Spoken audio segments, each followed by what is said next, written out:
ఆనాడు ముంపుకు కారణమైన మూసి ప్రక్షాళన కోసం వాళ్ళ ఎన్నికల మేనిఫెస్టోలో 10,000 కోట్ల రూపాయలు కేంద్ర ప్రభుత్వం నుంచి తెచ్చి మూసీని పునరుద్ధరిస్తాం, మూసీని ప్రక్షాళన చేస్తామనే హామీ కూడా గ్రేటర్ హైదరాబాద్ మున్సిపల్ ఎన్నికల సందర్భంగా భారతీయ జనతా పార్టీ ఇక్కడి ఓటర్లకు మాట ఇవ్వడం జరిగింది. ఆ మాట నమ్మి దాదాపుగా 150 కార్పొరేటర్లు హైదరాబాద్లో ఉంటే భారతీయ జనతా పార్టీకి దాదాపుగా 50 మంది కార్పొరేటర్లను 1/3 ఓటర్లు భారతీయ జనతా పార్టీకి ఓటేయడం జరిగింది.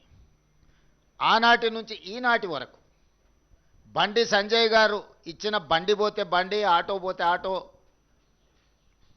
లేకపోతే సైకిల్ మోటార్ పోతే సైకిల్ మోటారు ఇస్తా అని చెప్పి ఎన్నికల తర్వాత అడిగితే మీకు అందరికీ ఇన్సూరెన్స్ ఉంది కదా, ఇన్సూరెన్స్ ద్వారా మీకు ఇవన్నీ వస్తాయని ఆయన ఉచిత సలహా ఇచ్చిండ్రు.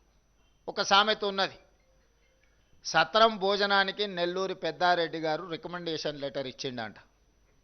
సత్రంలో పెట్టేదే ఉచిత భోజనం.